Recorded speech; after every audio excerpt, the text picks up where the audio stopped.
They're set and away. Hugo drops slightly at the start, not so Klim. He powered off the blocks. Esposito quickly away as well. Esposito still under the water. Hugo is up and stroking, so too Klim. Hugo coming through in the centre. A chance for 2 medals for Australia. Klim is out by that half body length and holding. It's going to be Michael Klim. Another gold medal. I talked about a cult status. In he goes, Michael Klim, decisively. Magnificent victory.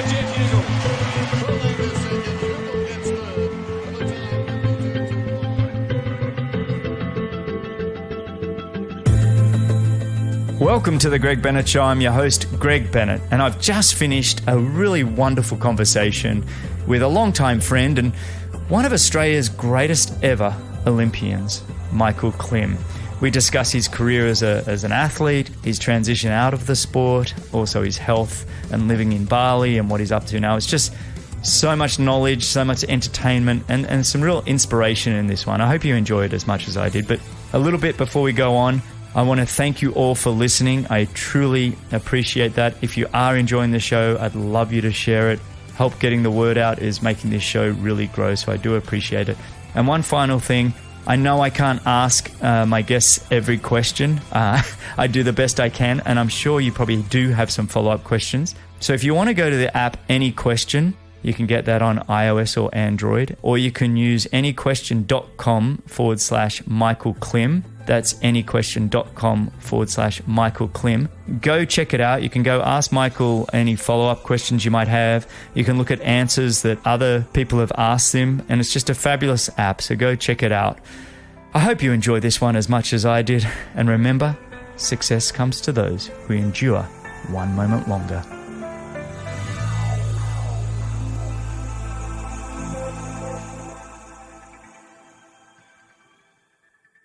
All right, I'm joined by one of the greatest swimmers in history, an icon of Australian sport. He's a 3-time Olympian, multiple world champion, and 21 times he's broken a world record. He was the greatest relay swimmer I think the world's ever seen. He lifted for his team like no other. He would break world records to lead out I don't know how many times. It was just phenomenal to watch. A brief resume is just absolutely remarkable. Listen to this. 6 Olympic medals, 2 of them gold. 25 World Championship medals, 12 of them gold, 54 medals at major competitions. So you think Commonwealth Games, World Championships, Olympics. 25 of those are gold, 19 silver, 10 bronze. It's absolutely blows my mind. Anyway, he transitioned from sport to business in 2008, and his pursuit of excellence didn't stop. His businesses have all been just absolutely extraordinary.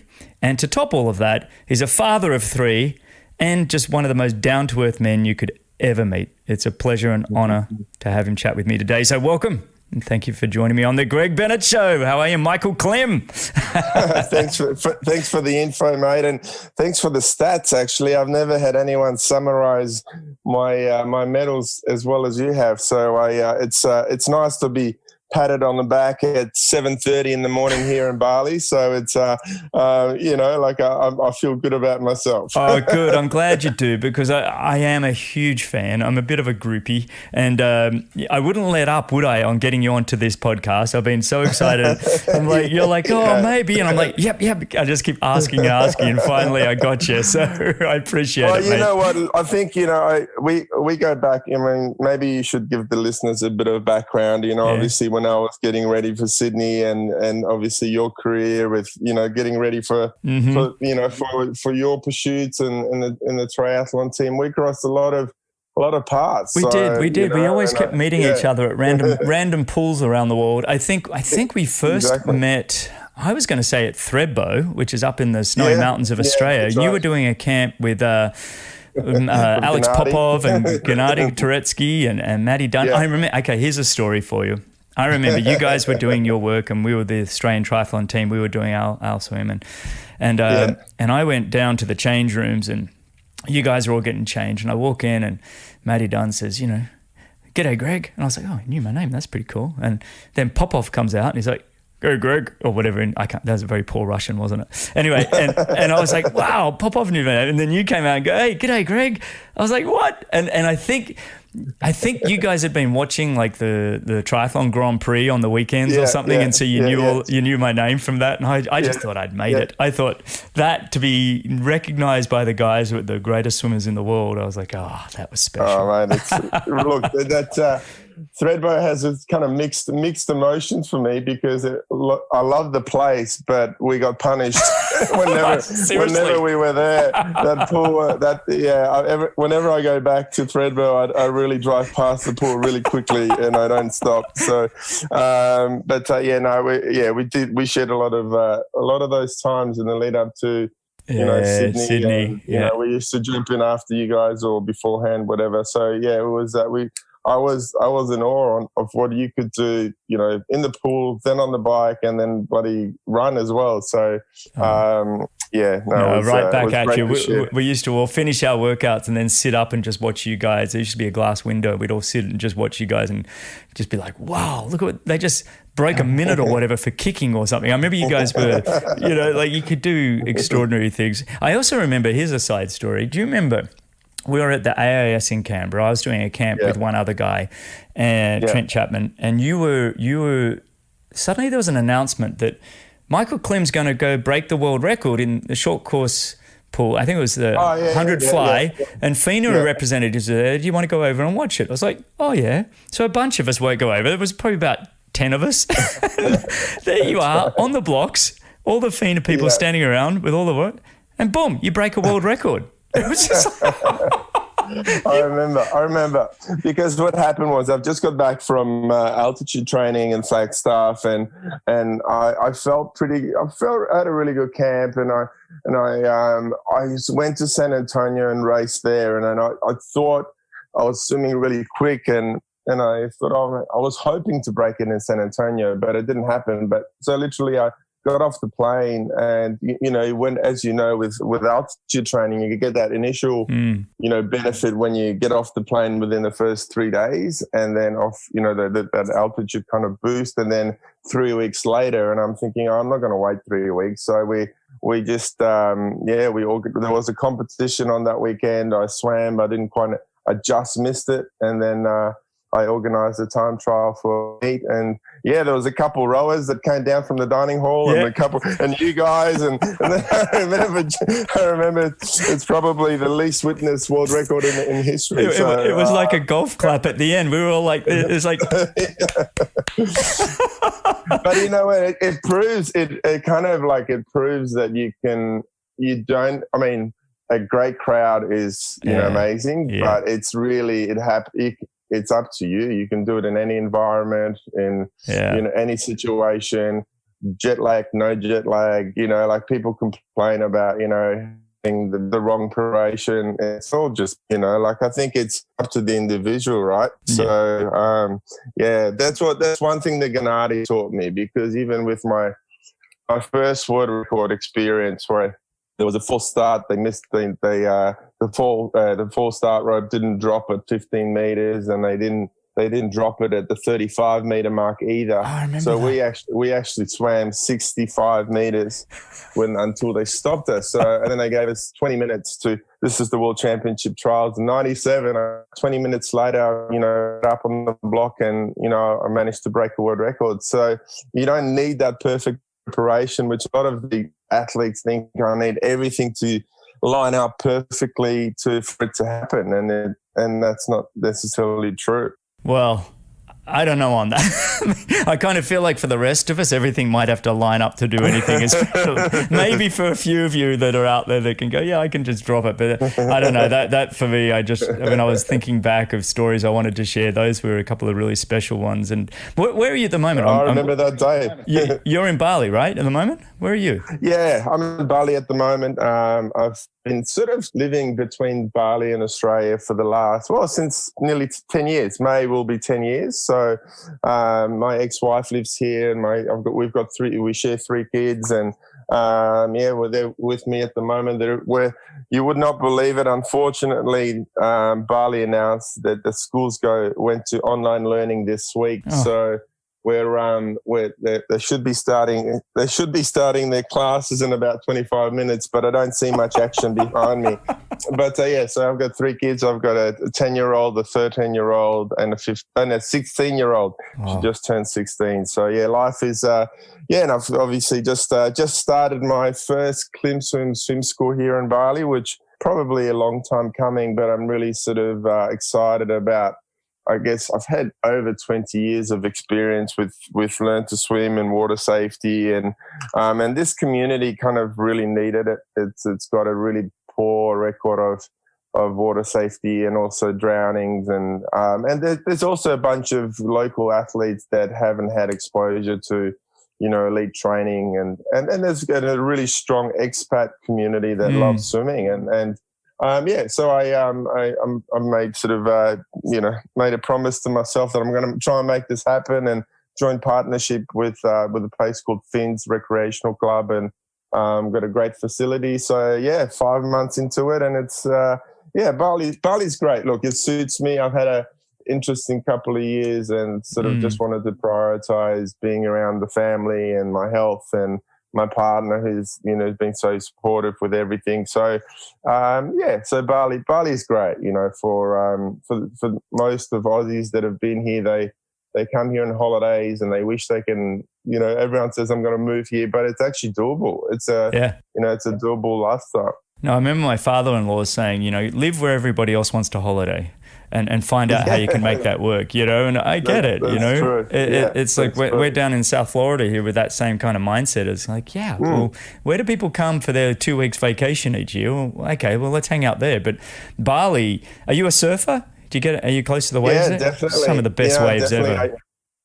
Look, I was probably, I started surf lifesaving in Victoria when I was down at Torquay Surf Club. And so I was probably I'm a Polish migrant. I arrived in Australia when I was 11. So I didn't really get to the surf and get into surfing or surf lifesaving until about probably 14, 15. So actually Grant Hackett introduced me into surfing more than anyone else, because I used to go and spend an occasional couple of weeks with him, and getting flogged by Dennis Cottrell up at Miami. I've heard the stories. My goodness. Oh my God. So anyway, then on days off, we'd go and Hacky would try and teach me how to surf, and then moving here, it's definitely obviously it's a massive surfing culture.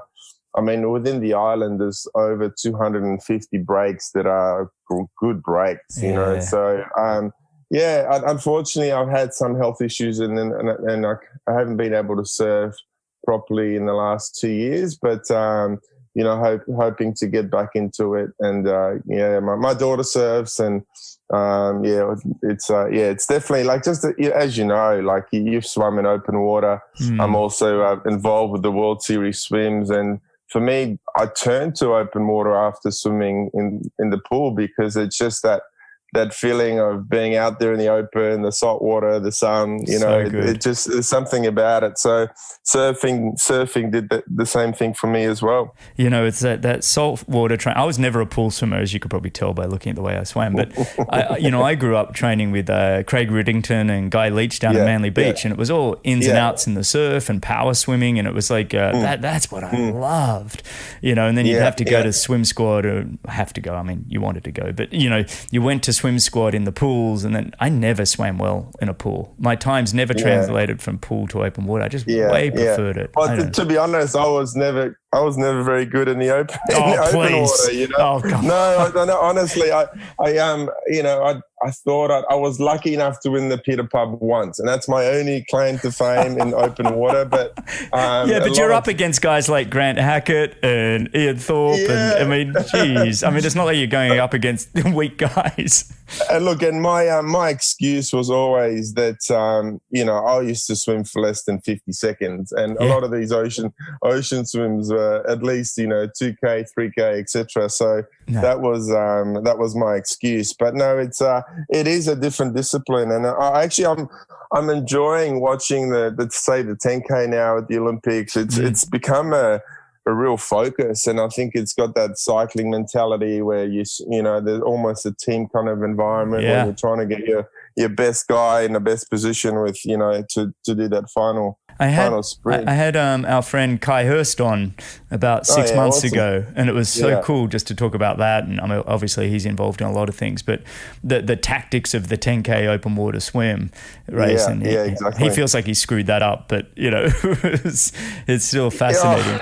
Yeah, I mean, he's just a freak. Yeah, I mean, I raced him a few times in open water, and I was duck diving next to him, and I thought, hang on, I'm 6'3", I've got at least, like a few inches on him, and he's duck diving like 5 meters more than me every single time. Like, how's he doing it? Like, I'm underwater trying to study it while we're racing. I'm like, what the hell? What do they do under the... I used to do the same thing with Craig Riddington. We'd be doing ins and outs, and I was reasonable at it. I wasn't terrible. And I'd dive under the wave, trying to go on my way out, and I'd grab the bottom and push off and, do everything I could. Yeah. And I'd wait until the white water had gone over me, and I'd pop up, and literally he'd be 10 meters in front. And I'd be like, what in the world? I could never figure it out. The guy was a monster. So he was... There's definitely freaks in certain sports, You got the Trevor Hendys and the Guy Hursts, and, so there's some guys that just get it on a different level. Yeah, so let's talk about that. I mean, we're talking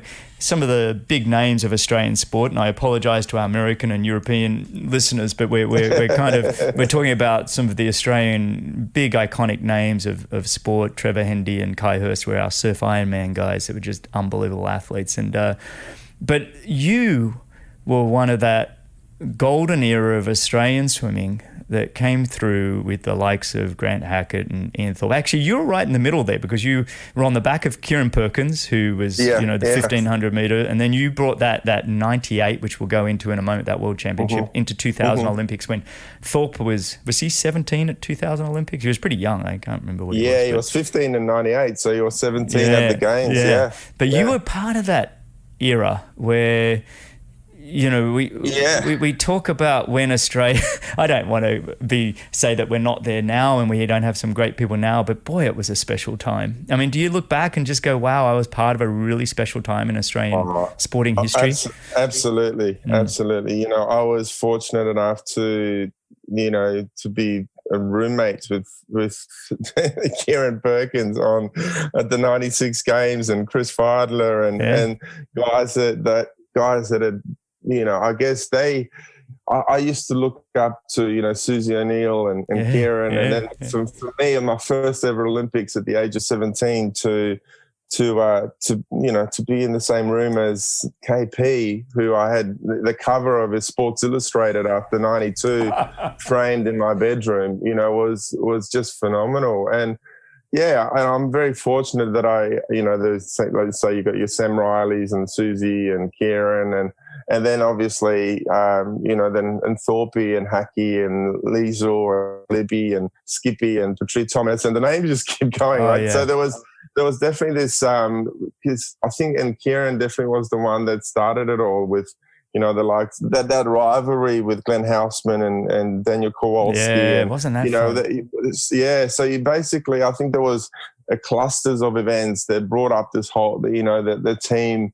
And I must say, Don Talbot was, he was definitely responsible for that. He created a very tough team kind of culture, but it did, help us with the resurgence. And it was bizarre because, I mean, look, I think, it's Ian Thorpe and Grant Hackett, those type of swimmers come around once every few hundred years. So we were lucky to. You're in the relays with them. You three, Adam, Kyle Chambers, or Chris Feidler. So we were very lucky that those guys were, on the team. But also there was this kind of mentality where there was no team captain. There was no team like ethics or team, and any rules or anything. I think everyone sort of tried to lead by example. If Kieran was in the pool,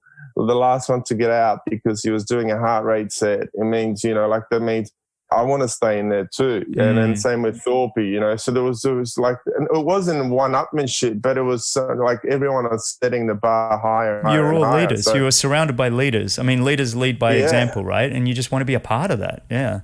Yeah, exactly. So if, like I was racing my best mate and Jeff Hugel and, Skippy and I, we were training together in the lead up for major races, and literally, we would push each other stroke for stroke. So it's it was a very special time, and it's something that and I've only really in the last probably 5 years, as you get older, as you know, Greg, you're only in, you're 50, but you look 30. But I know that. Thanks, mate.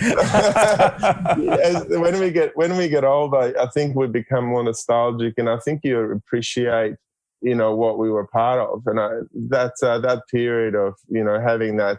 It's also it was a fun camaraderie, like we were. It was a lot of it was unwritten and unspoken about, but it was like, we were there to support each other. We were there, like we were in those hell weeks at altitude or whatever it might be. I think everyone was on the same path. So then we didn't really have to convince anyone to train harder. We didn't have to convince anyone to, if someone's slept in and missed the alarm clock and we had to do burpees until they arrived, that's probably that's probably the worst ever thing that never happened, but that was once in a blue moon, So I mean, you've mentioned so many great names there, and obviously Kieran Perkins with what he did in 96, just making he looked like he was not going to have any chance of anything, scraped into the final from lane 8, and then goes on to win the gold medal from lane 8. You were rooming with him. Was he a little bit in shock, or did he ever, this is what I'm curious about, the mindset of these champions is, did he ever look like he was somebody that was going to win or not going to win? How was his posture and everything going into that race? And I know this show's about you, but I was always curious about Kieran Perkins. No, so this I talk about this all the time, because that's the thing that fascinated me. He was looking really bad in the lead up. We were in Atlanta, Georgia, in the lead up to the games, and basically he was always a bit heavy and sloppy. I mean, Kieran didn't have the nicest looking stroke, but you could tell when he wasn't sitting high in the water and he wasn't smooth. He just was, and in that whole taper period when we were there, he was just looking laconic and sluggish. But the thing that amazed me, that his demeanor and his kind of aura and confidence never changed. Like no matter if he had a good session or a bad session, he would walk the same way. His approach was always the same.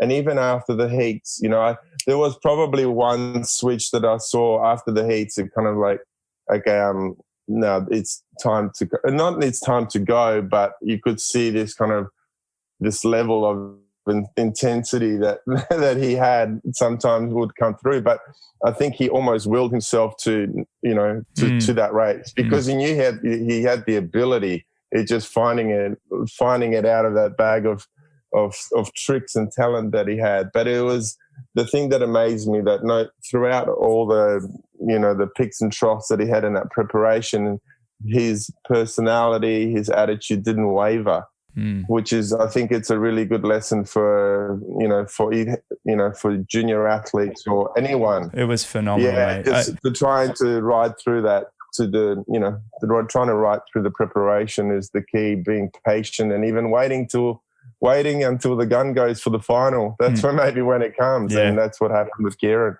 It's funny, you're on AnyQuestion, the app, and a lot of questions are coming in. And one of the questions that was floated out there was, what was the greatest swim of all time? And there's quite a few Americans on there, Rowdy Gaines and Caleb Dressel and quite a few others. And they're all like, the American team relay in 2008 overcoming the French. And I get on there and I say, well, there's really 3 events that stood out to me. Perkins winning in 96 from lane 8 was just one of those events that I just remember clearly. The other, and this is the one that really stood out for me, was the 4-way 100 freestyle at the 2000 Olympic Games in Sydney. The Americans have never been beaten. The American men have never been beaten in this event. On paper, they're the clear favourites. Yeah. And you guys, the way you approach it, you go off first, break the world record, one of the greatest swims. I don't know. You can tell me what you think your greatest swims are, but I'm going to go share my. I can give myself goosebumps going back through this one because it was so special for us as Australians and fans and knowing you guys. And then you go off, and it looks like the Americans are going to swim over you guys in the second and third, and then even on when Ian Thorpe goes fourth. And all of a sudden, Gary Hoare Jr. has got like 3/4 of a body length on him. And we're like, oh, it was fun. It was fun while it lasted. And then he comes blasting over the top of him, breaks the world record. And mate, I don't know. That's what I replied to when everybody was saying 2008, the Americans over the French. Sorry, listeners, but 2000, the 4x100 men was the number one. What do you think? What's your opinion on all that? Obviously, I'm going to be biased in this answer, but for me, it simplifies so much more than just that win, because it was kind of what Australian athletes have always lived up to, where we've generally have been the underdog, and majority of events where we're a smaller nation, and we always had a great rivalry with the Americans, and but never quite sort of since maybe 56 and around that era when we had Murray Rose and a couple of guys that could sort of tackle the Americans. We had never really been able to eclipse them, especially in relays. So look, and the relay also had this little bit of the drama that came along with it. There was the stage was set with Gary sort of, I think he made a couple comments in a Sports Illustrated article, and look, to be honest, it was taken out of context because I've read it. I'm good mates with Gary, and I've spoken about this to him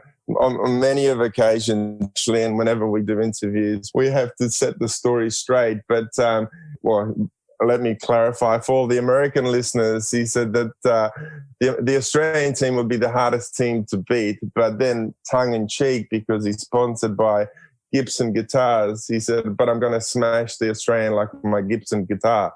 So that's kind of where it came from. And then obviously that was taken up by the Aussie media, who love they love that whole tall poppy syndrome, which is a bit of a shame. And it was front page of the paper, and while we were at the staging camp, it was everywhere. And look, going back to the actual event itself, like you said, on paper we had no chance to really, to take it to them. And I was the highest ranked freestyler, ranked number 3 in the world at the time. And the Americans had all 4 swimmers in the top 10. And we had Ian Thorpe, who just won the 400 freestyle an hour before.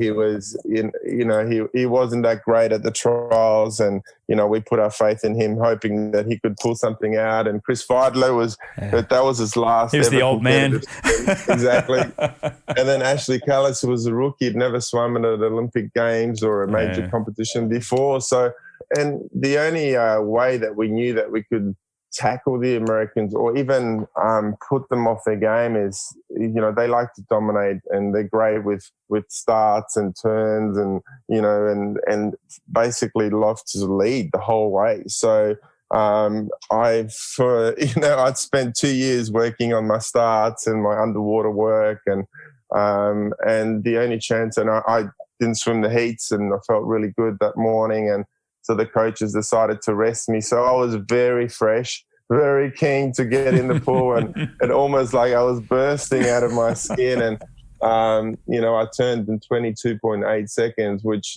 my personal best for the 50 freestyle was 22.1. So it's literally going at my personal best kind of time. And yeah, it was one of those swims that really came together for me from a technical point of view, but also knowing that I had these, I had my mates, backing me up, and if I can give them enough of a lead, we're there with a bit of a chance. So I think it was it had the theatre. It had obviously in front of the home crowd, the stadium was rattling and shaking, and I've never seen a Sydney sort of the Sydney Aquatic Centre at that level before. So.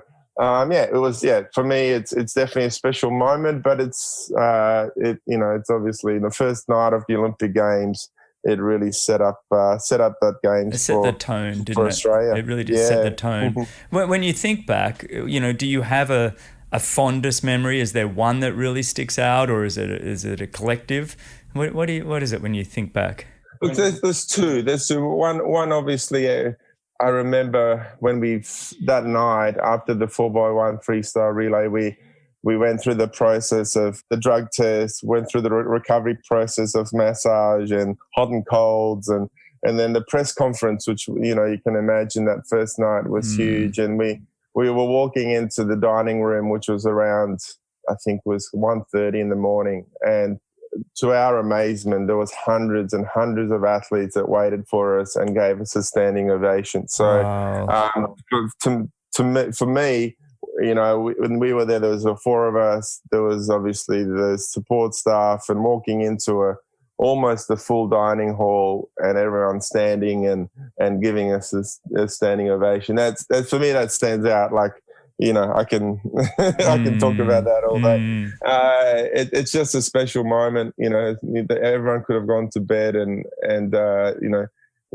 given us a pat on the back the next morning. But and then the other one is from an individual standpoint, I had a great World Championships in '98. Oh yeah, coming back off a really disappointing '96, where I went into the Olympics ranked number 1 in the world and qualified to miss qualification for the final, but managed to really within 10 months completely turn my career around, where I changed strokes, I changed the way I swam, I started swimming underwater, my whole mentality sort of flipped, and I broke a world record within 10 months of that disappointment, and then became world champion, won 4 golds, 2 silver and a bronze, and one world championship. So from a individual standpoint, that was probably my most memorable week, because I just felt that even when I was getting tired, I still believed in my process, believed in the training that I had done, and I loved swimming outdoors. It was just it was a great environment, and we were very fortunate that we had these major events in the lead up to Sydney. But yeah, so those 2, including the relays, would be my favourite. You've nailed it. I think they're just phenomenal. The other thing that happened between '96 and '98, I think we met in '97. So I'm just saying, I'm not saying it wasn't. You didn't do some good work, but you did meet me during that time. So it's definitely those words of wisdom. Oh yeah, I'm sure. Yeah. That's awesome. Now, do you have? I mean, when you look back, I mean, you kind of mentioned there, '96 wasn't great. Was that your least fondest memory? And I don't mean to bring this up in making you dwell on that, but was there a time in your career where there were some pretty big struggles and you had to sort of learn and rebuild yourself? Yeah, definitely that first swim. I mean, when you're a swimmer, you walk into any sort of swimming arena, they call them psych sheets. So a psych sheet, they call it psych sheets because people either get psyched up or they get psyched out, and the 200 freestyle was the first event on the first day, and my name was on the top of that list, and I don't know I don't remember, it's so long ago, if I was psyched out, but I definitely, it was disappointing for me not to be able to carry through from what I did at the trials to obviously, come home with, even to get into the final. Yeah. But if that didn't happen, I wouldn't have gone through all those changes with Gennady and taking on the 150 races in the calendar year to going to straight arm freestyle, to working on my underwater kick, to all those sort of things. So that was definitely probably a downer. And I do remember, speaking to my parents immediately after that even the B final, and my psyche changed even that night. I said, okay, there's more. I've got more. I can give more. And then the other one would be probably towards the end of my career.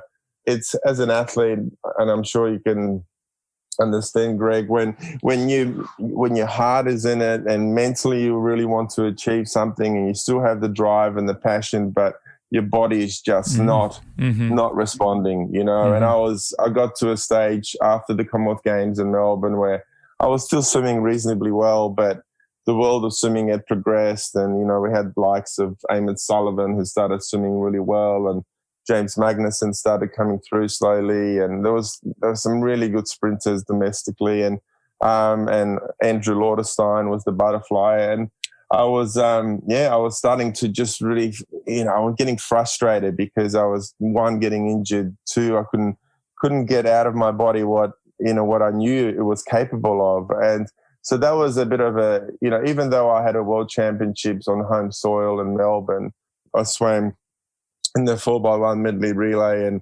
managed to get the gold in that, which I only swam the heats, but still it was a disappointment because I wanted, for my swan song to be a better experience. So probably those two things stand out. And people probably would expect for me to say that, not winning the gold in Sydney in the 100 butterfly would be, but I don't think I could have done many things differently in that whole preparation.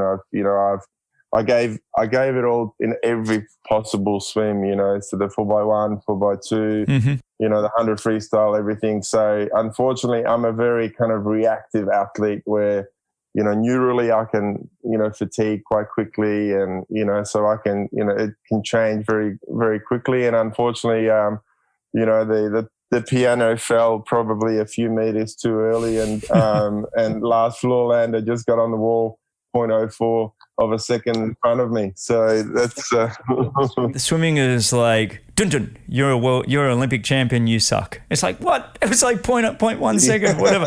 That's bullshit. I mean, but looking at that, I mean, going through that 1996, mate, that is the catalyst for your career. It was like I want to dive into this a little bit in a moment, but definitely. The catalyst for the reinvention of Michael Klim, it was like you changed your stroke. You were the first person ever to do straight arm, and yet now if you watch pretty much every sprint swimmer out there, they're all got the straight arm. You were one of the first to really go underwater and really use that dolphin kick probably better than anybody. So you, through that experience, it was like the greatest gift you could have had. And then you had, I look at the Sydney, I think the emotional highs of some of those relay experiences, they're going to take your toll. Any great athlete knows that you go high like that, there's always a yin-yang effect. You're going to go high, there's going to be an equal down. It's like, I feel like then the final part of it is you get to your point as a professional athlete that someone's got to tap you on the shoulder and go, you had your turn. And my brother put it best for me once. He said, Greg, all you do as a professional athlete is strive to get to the top of the world so you can rent being the best for a moment in time.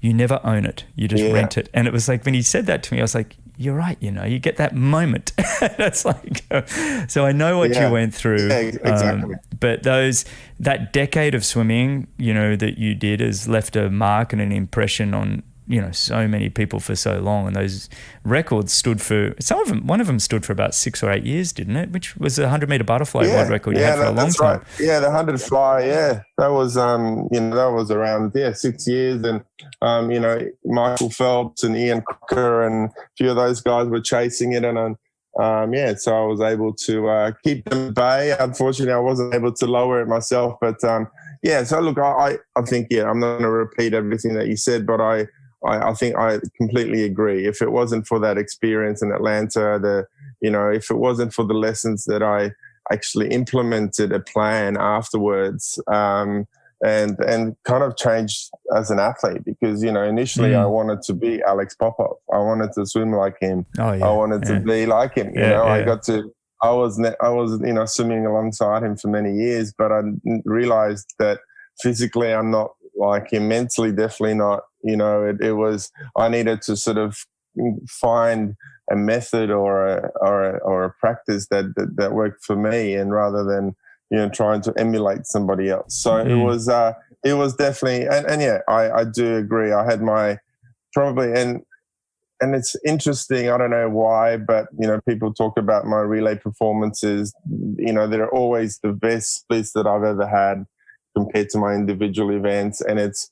I used to love playing basketball as a kid, and I used to love playing water polo, and there was something about team sports that I really sort of enjoyed and cherished. So I think, the reason why I was lucky enough to win so many sort of medals and then world records with in the relays with the boys. I think it was I think I just it sort of gave me an extra kind of boost when I had to stand up behind the blocks with my teammates. Yeah, well, I think, even doing homework for this, I did read somewhere there, and I mentioned it in the introduction, that, you've been talked about as one of the greatest relay team swimmers on the planet. I mean, that's in itself is a pretty cool compliment. I can't remember where I read it. I should quote it, but I did read it. I'll probably write it somewhere. I'll probably write it somewhere. But anyway, I wrote it, mate. I wrote it. Yeah. I mean, do you look at swimmers now? I mean, how do you think you'd fare,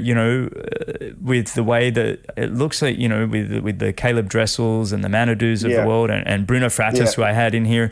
I mean, with the different type of training, because it seems to me they train a little bit more specific than probably you guys were still fairly high yardage. Do you think you would be competitive now, or what do you think of today's swimming compared to 20 years ago now? Look, it's always very hard to compare eras, and especially I was swimming, as you know, with Gennady, I was swimming between 60 and 70 kilometers a week, and my race was 48 seconds and 48 and 51 seconds. So it didn't really make sense to me. And or at the time, actually, I shouldn't say that. At the time, I'm so invested, and we were working on a cellular level. We were trying to increase our aerobic capacity to then shift our anaerobic capacity to then ultimately shift our, your total output as well. So there was a method in our madness, but an efficiency of movement, making sure that, like, for example, Alex swimming the 60, 70 Ks, he would take 24, 26 strokes per lap without fail. So if any public swimmer out there would want to go in a 50-meter pool and try and do 24 strokes and then do that for 6 kilometers, it's impossible. So we were working on a different kind of or method, and I because of the way I was made up, I produced lactic acid really quickly. So for me, I didn't really always have to go into the red zone. So I would work on pace work, and I would work on lactic production and removal, because I didn't have to do lactic tolerance all the time. So I would definitely I think that I would have to adapt these days compared to the way the guys are training. I think Eamon Sullivan was the first one to kind of shift that mentality in Australian swimming to say, I don't need to swim more than 30 kilometers. I need to focus on specific segments of my race. And, I need to do, it's more analytical than probably what we were. And I think that, like, the fifth stroke, which, I sort of started working on, which is underwater, and skills itself. So the dive and the underwater and the breakouts, that's the difference. And Bruno is one that's been working on that very hard to try and, he is the fastest swimmer out there, but because Dressel's start is so dominant at the moment, he's still lagging that, a fraction of a second behind him. So I think, because I was more of an athletic kind of swimmer, not really a technical swimmer, I think I probably would have been in a good place at the moment and against these guys. But it's very hard to compare. I missed the super suit era as well. I retired just before the super suits, and then so that would have been interesting to see with my stroke and kind of my aggressive kind of nature, the way I swam my races, if I could have gone. It would have helped you with the back end, mate, because the one thing with you always you were just always bombing at that first 50, like even in the 200, it was like boom, and it was like, okay, I guess you raced like a hard man. You raced from the front with no fear, a bit like the runner Prefontaine. Do you remember? Have you ever, absolutely. Pre was like, what, I want to make this a tough race, and I'm sure your competitors knew that if they're lining up, the race is going to be on from the start. And that's how you raced. And look, and that was definitely just the mindset that I always had. Every time got up on the blocks, I tried to, like almost imagine in my mind I was, trying to break a world record, and I was really going to go for it from the gun. And sometimes it paid off, and sometimes it really hurt. A few times that it didn't. That piano can feel very heavy.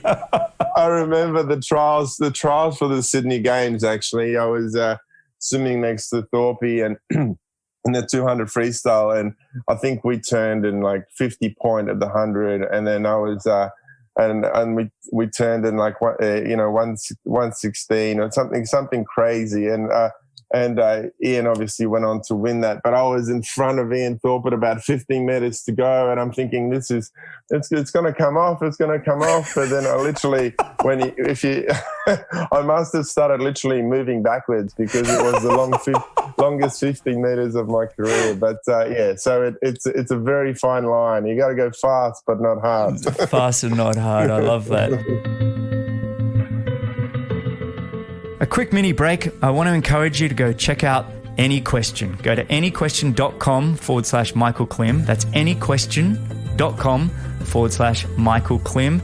And you can go ask Michael any follow-up questions to this podcast. Cheers. I want to shift gear a little bit because I think we've done a really great job of your career and, congrats again. Thanks. I was asked recently on AnyQuestion, the app, how should an athlete think about retiring? And it's not easy, firstly. Right. And I did answer it, but I'm actually more curious on your answer. And I guess just trying to understand what that transition out of swimming was like for you. You were, just to put it in context too for international listeners, non-Australians, Australian swimmers are like our football stars. You guys are our rock stars down in Australia. You're pretty big deal, right? I mean, we hold our swimmers to a very high standard, and we love you guys. And so my point in bringing that up is the transition is you guys were the rock stars, and so I'm just really curious as what that transition was like for you. Yeah, very good question, and I think unfortunately the only difference is in Australia that swimming was very much an amateur sport, and we didn't really have the years of professional earnings to fall back on. So there was, unlike you've got your professional footballers and even let's say AFL and rugby and some of the other sports. I think sometimes the difficulty is where this end of an era happens for an athlete, and a new one has to start. And I looked at it, and it's funny now looking back at it on reflection when you're a bit older and wiser. When just the average person changes career path probably or jobs at least 4 times in their life. And I kind of sort of looked at it in the same way. So that was my career until that point, and I had to create another sort of, not to say I want to completely change my identity and I'm never going to be the swimmer guy again, because, I'm very proud to talk about my experiences and my lessons and, help the future of the sport, etc. But you also have to create a new one, because it's, one with, for me now being a father and a partner and a business owner, etc. So I think the issue that I have seen firsthand, unfortunately, is where athletes struggle with creating new identities, and it's not to say you have to find a passion that you're equally as driven or involved in as you were in the sport, because it's very hard to you can't even compare it. As you know, we spoke before offline that you train 6, 7, 8 hours a day with recovery, and you literally, it is a very selfish existence. But then in life after sport, not many people can exist like that. And, so we're sort of, there are, all these variables that normally you didn't have to even worry about, like even posting a letter or something.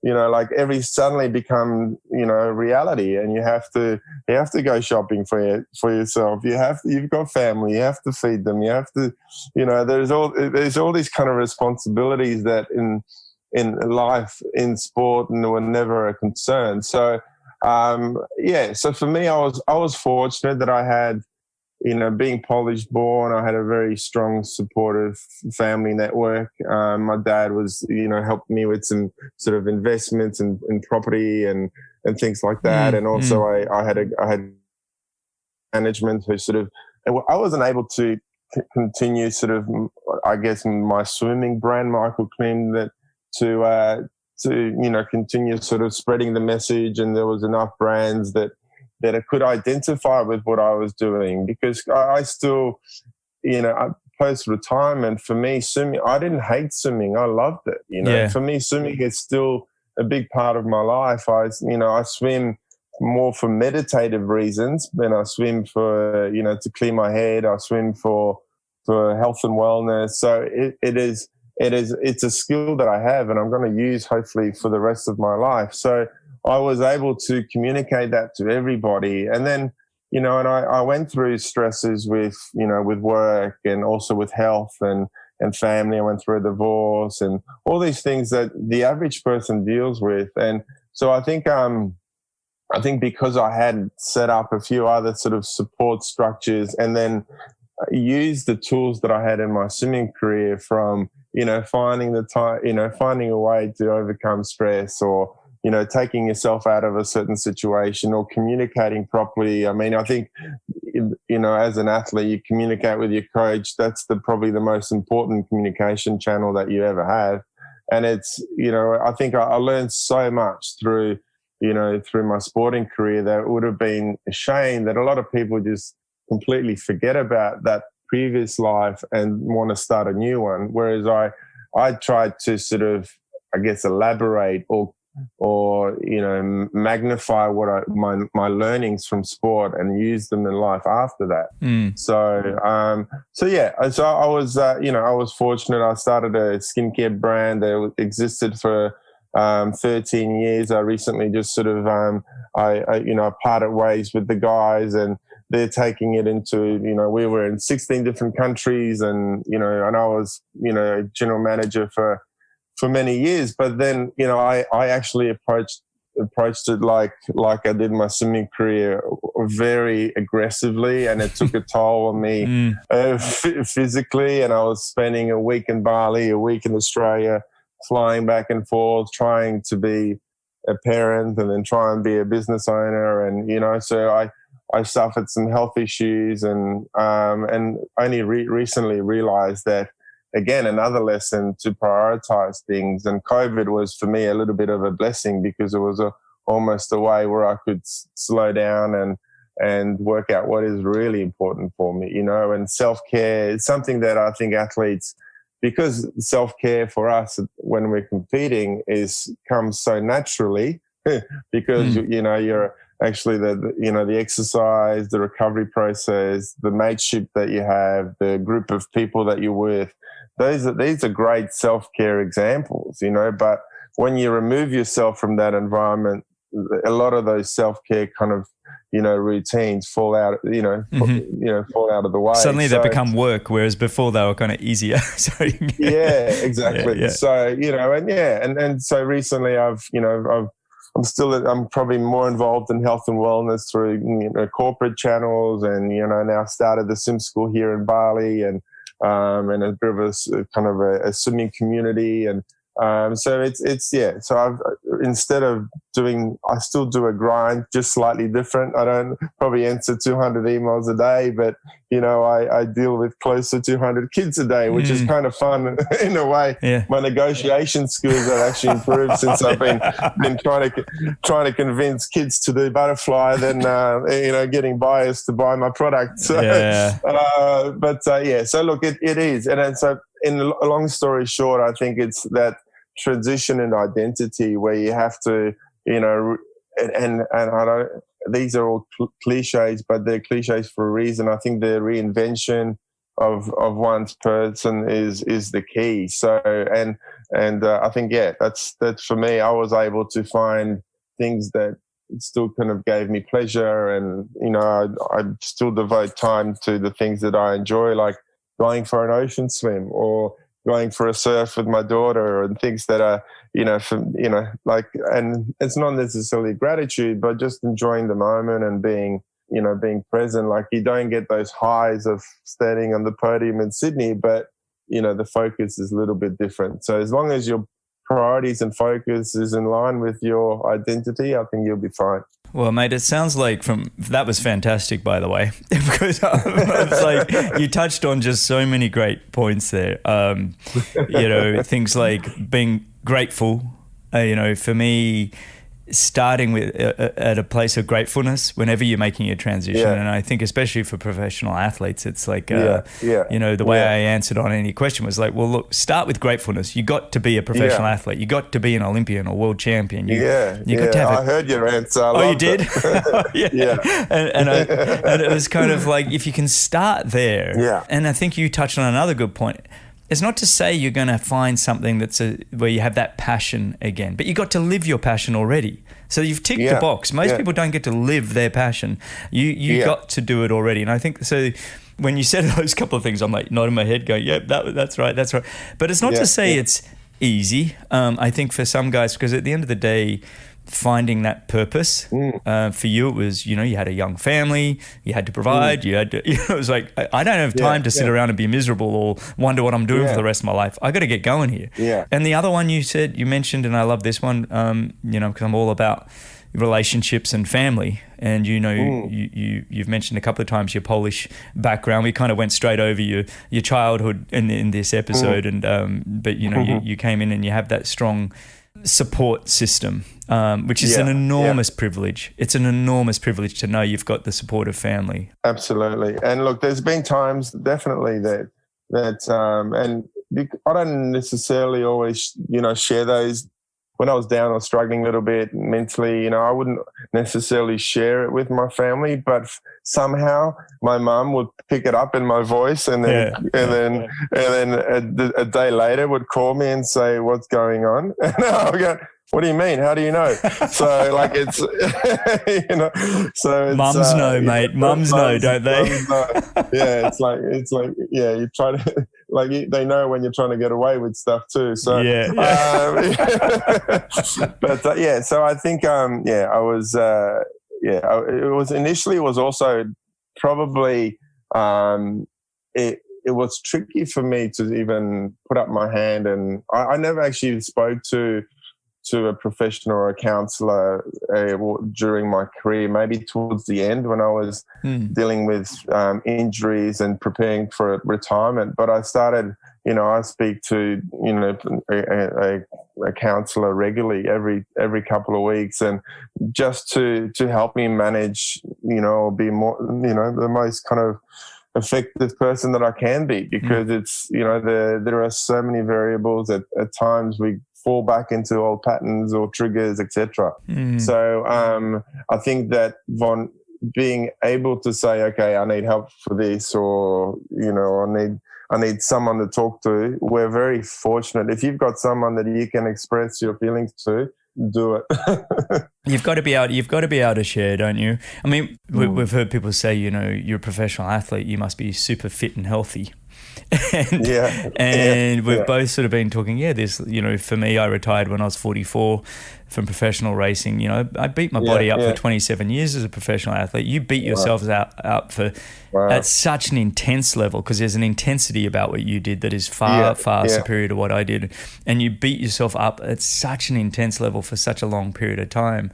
And we were sort of talking pre-recording of how our bodies are now, and you did lean into this a little earlier. So take us through, how's your body going now? Are you getting on top of your health, and how's that all happening? Yeah, look, it is quite interesting, because even when I first started getting injuries in the pool, I was, I needed someone to tell me to get out and rest my shoulder. If I had a niggle, I would swim through the niggle. I would. Old school, mate. You never get out. You never get out. So it actually, I could. I mean, I don't want to take you through all the history, but it was in 2001. We were playing basketball in the AIS basketball hall, just for a bit of warm up, and when you get a bunch of boys together, they all think they can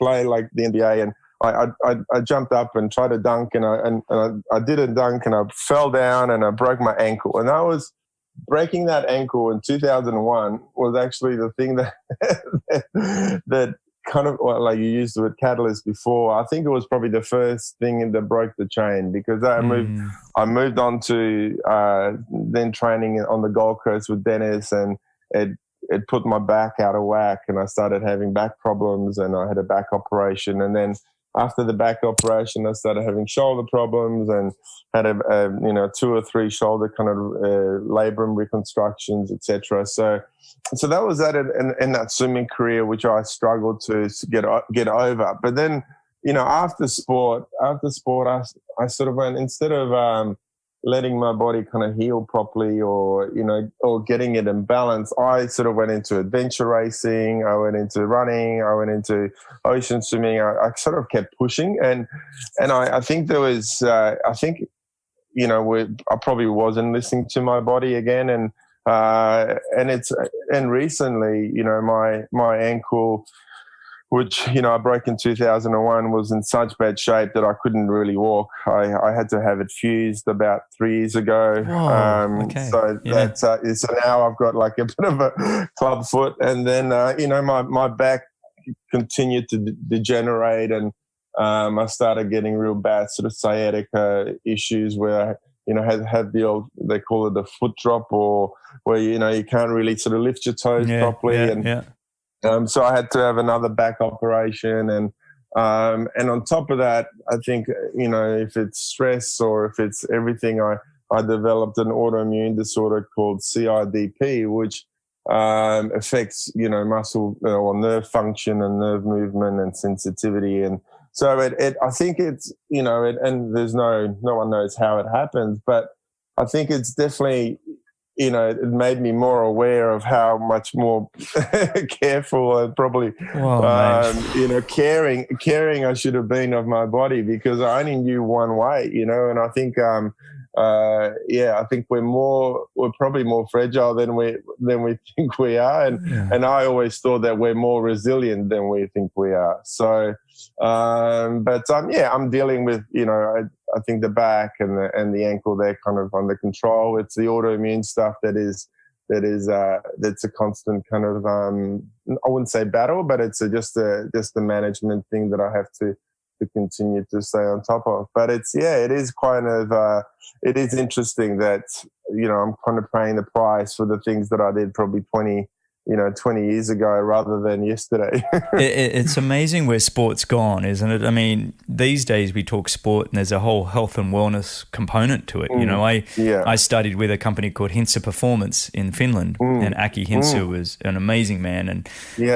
a lot of his things that they work with all the Formula One drivers and the Formula One teams, so Lewis Hamilton all the way through, and the health and wellness component of it is next level. It actually, they start with health and wellness and then get down to physical training later on, whereas we had it flipped, that we would bury ourselves and then maybe hop in an ice bath later on, and it was that kind of, sport has changed a lot. Professional sport has changed significantly from when you and I were burying ourselves, and I look back and just same as you, I did a lot of stuff to my body.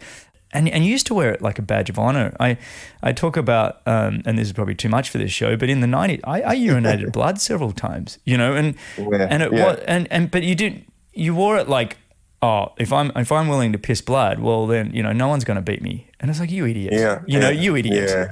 It's like, that is not smart, mate. So and then listening to your body as an athlete is probably one a really important kind of a quality, because you're knowing when to pull back to push, and I probably again we probably could have not to say that we didn't achieve enough, but I think it's a quality that I think these days I can see, even with the likes of Dressel or Bruno, when because I know Brett Hawke, who coaches him very well.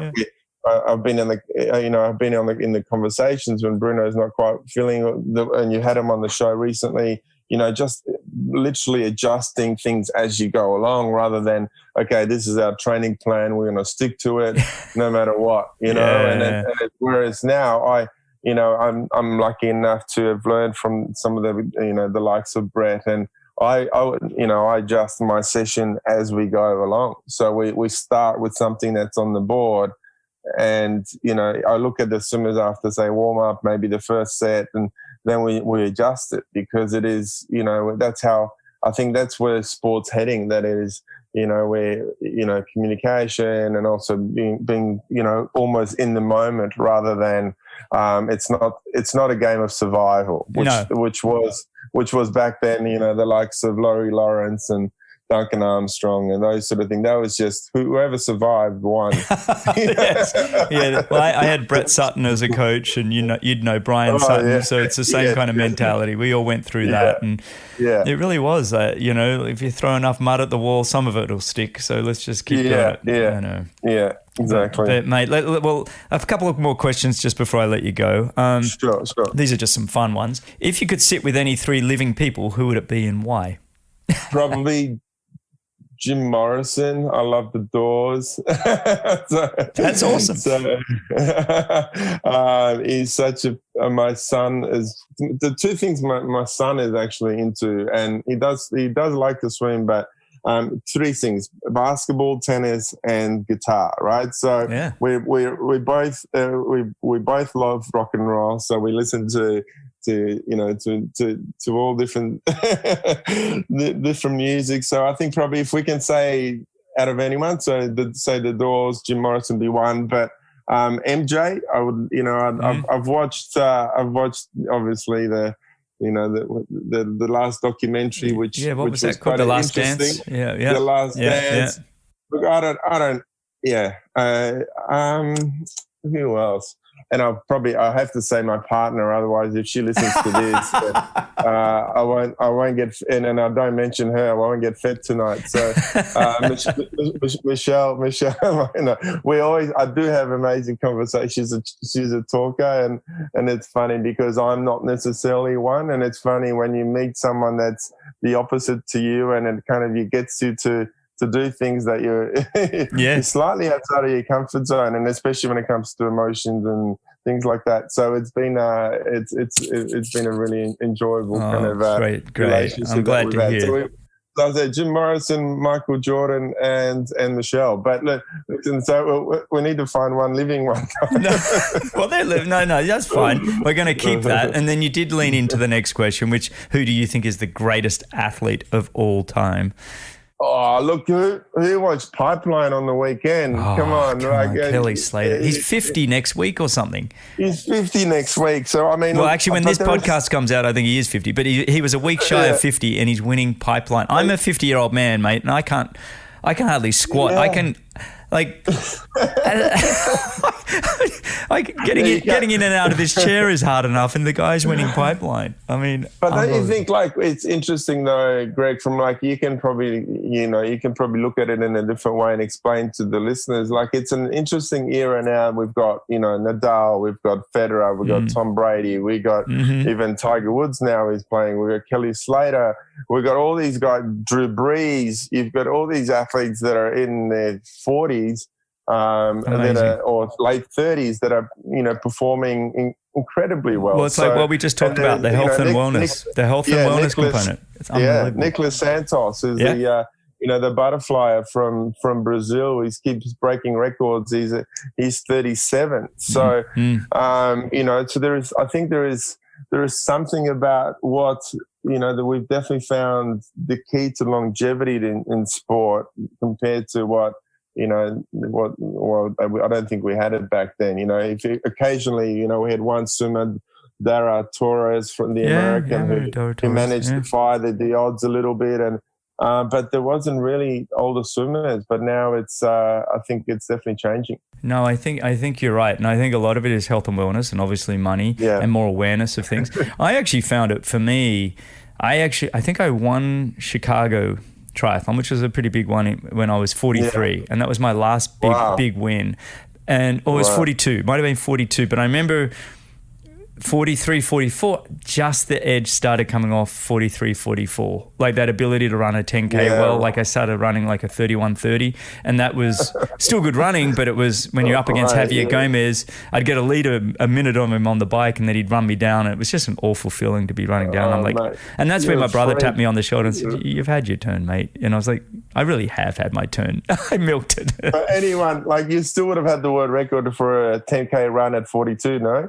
There's no one that would have run 31 minutes at the age of 42 off a bike. I was incredibly fortunate. My body held in there for a while. And but, you know, when I see Kelly Slater or Tom Brady, who you mentioned, you know, 44 winning Super Bowls. And, I mean, these guys are just...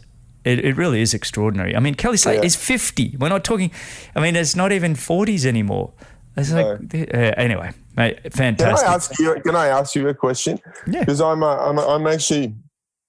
coaching a bunch of triathletes, and I've got a few that are more towards Ironman level, and some that are doing more Olympic sort of distance. What is if you had to give, like, you know, I think they're not at sort of, you know, any great sort of world standard, but they're obviously pretty serious. And, you know, what advice would you give to those guys in regards to, say, swimming compared to, because they always, you know, I say for you, like, you just got to save your legs, really. It's just like get in a good rhythm, survive, you know, you keep your legs high, trickle them, don't, you know, whatever. But like, it's a really sort of, it's a different tactic compared to a pool swimmer. Yeah. What would you like advice for some triathlete and when it comes to an effective swim tactic for a triathlete? Yeah, well, I think triathlete swimmers, and you probably see it, their flexibility is always going to be a big problem, right? Generally, because we're in a bike position for so long, and we can't get that great catch. Some triathletes can, obviously, but for a lot of triathletes that start swimming later and then they're on the bike a lot, they struggle to get that front end catch. So I've always sort of been an advocate of it, and a bit like you were talking about with Popov. Don't try and be a Popov. Just the strokes you can do more of them. So I was always a fairly high cadence swimmer and worked on my aerobic conditioning to hold that. And then when it comes to, like you said, sort of saving the legs, but using them just to find yourself good body position, not so much trying to find any... No triathlete's going to have amazing kick speed, generally because our ankles get fairly locked from riding a bike in that, you know, steady position. And so kicking, it's useful tool for finding body position, and then high cadence. But then swimming... Even though it's only a 1,500 metre or 10% of the race in a triathlon is actually spent in the swim, the aerobic conditioning crosses over. Your heart and lungs don't know any different. You can really strengthen your heart and lungs using that time in the pool. And so doing the kind of work, good solid work in the pool will translate really well to the bike and run. And you don't want to be getting out of the water tired. You know, you want to feel like, okay, I can go smash the bike and run now. Like and if you're getting out of the water, you're like, oh man, I'm exhausted. Well, then you haven't done enough work. So I don't know if that sort of answered your question, but that's kind of how I approach it with them. Yeah. What are your thoughts on doing a triathlon when it's a third of every discipline takes the same amount of time? I was always in. It should be that, mate. It should be that. That's a true triathlon, right? You know, my wife Laura was like, she was an NCAA championship swimmer. She was a butterflyer. She was a 100 and 200 flyer like you were in 96, 97. She just missed out on Worlds actually for Perth in 98. I think she'd moved to triathlon in 97, but she was always up against it with the bike being so long proportionally to the swim. And I think our sport has always been pretty good at coming up with new innovative ways. Remember the Grand Prix we had in the 90s? Yes. And what was great about the Grand Prix, and now Chris McCormack's brought it back with the Super League, and they do that same. It's an international version of it. And what's great about that is when you have a 300 meter swim to a 6 or 7K bike to a 2K run, those races do tend to lean towards the swimmers. You remember Brad Bevan of the 90s? And exactly. He was a machine in the pool and in the water. And so when you make it a super sprint, it actually does lean towards the swimmer a little bit more. Let's just say that they're able to use their strengths a little bit. As you go, the longer you go in our sport, by the time you get to Ironman, I mean, it's a 3.8K swim. It's a long way, so you need to do the work. But in terms, if you're a professional or any other, you can lose 10 minutes there and make up 30 minutes on the bike. So, look, exactly. I love our sport, and I think there's room for everybody. For me, the ultimate, and I'm just going to say that because it's where I had the most success, was kind of non-drafting Olympic distance, you know, and that's like 1,500, 40 and 10, and that was always my thing. Yeah, I reckon. I think that's the most fair. Yeah, but mate, this has been. I got one more thing I want to share with you. Okay. My mum is on AnyQuestion, and she asked the question, you know, and she asked it to many of the experts on there, you know, what was your favorite race and why?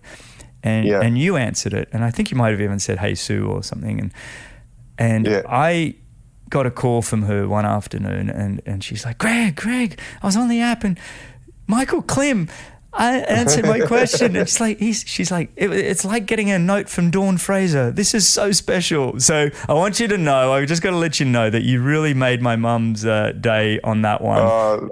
You know, I just want to say thanks, Sue. I appreciate it. I'm glad someone heard my answer. So it's getting a lot, mate. It's getting a lot. You actually, everybody on the platform, it's been amazing. Look, what's next for you? Actually, I want one more question before we finish up. Yeah. I just want, you've given so much advice already, but what's sort of one bit of advice that you can give to listeners now just to optimize their lives?